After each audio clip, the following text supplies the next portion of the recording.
Hey everyone, thanks for joining me again today.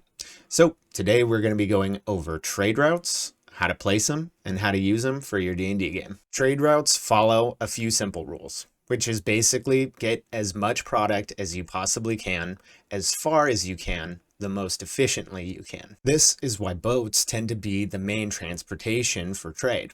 And this is still true today. You can get lots of goods very far in a very efficient way. And it tends to be a little bit safer than wandering around the desert with a carriage full of gold waiting for goblins to attack you. Of course, there's pirates, but we'll get into that later. Trade routes are controlled by centralized cities that are geographically well placed to be trade cities.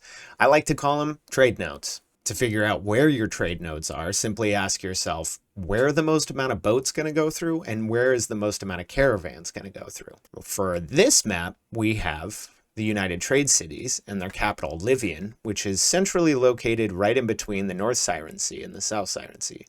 Then, if you look down here, we have Estanza, which also all caravans and all boat trade has to go through this one centralized area, meaning it's a natural trade node. Whoever controls these trade nodes is probably going to be filthy rich, and thus, no matter how small of a nation that they live in, it's going to be very prosperous and thus very powerful. Most nations around your continent are going to covet these key positions. Long ago, before the overseas trade routes were ever established, there was a Silk Road, which was largely controlled by the Harwan dynasty. However, as sailing technologies increased, the Silk Road became less and less important because it's just more efficient to move goods with boats. It was none other than the Histadi Empire who figured out these new sailing technologies, such as navigation or square rigging, things like that. This huge boost in trade and commerce led to the golden age of the Histadi Empire, during which time they controlled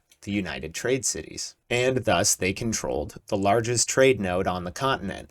So you can guess they made a lot of money off that one. Eventually, though, the Histadi Empire fell into civil war, and the empire was fractured, thus the birth of the United Trade Cities. The Harwan dynasty knows this, of course, and now the United Trade Cities are looking a lot weaker than they once were. So, what does this mean for your player characters? Well, I think there's a lot of potential quest lines with this one. So let's just say that the Harwan dynasty really wants their trade back. And up here, the Histadi took these two cities from them a long time ago.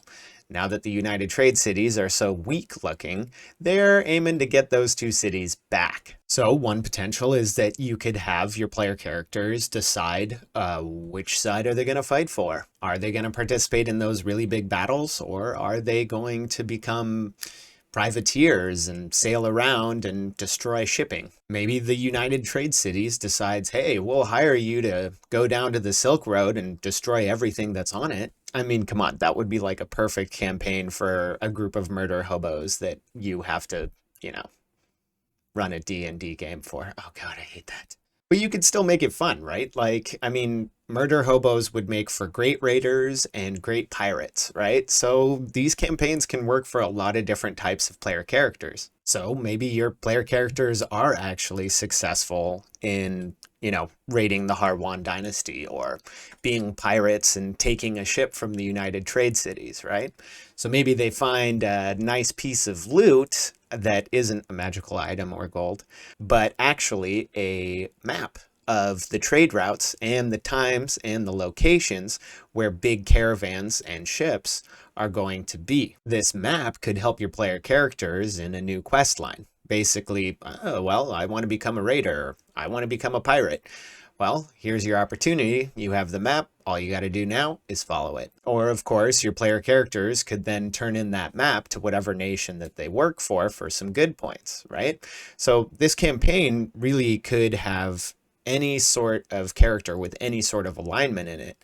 And that makes it really flexible and really fun. All right, so I think that just about covers this one. I'd like to give another shout out to Master Icy as well as Iron Pen World Building for helping me out with this lore and for the idea for coming up with this video.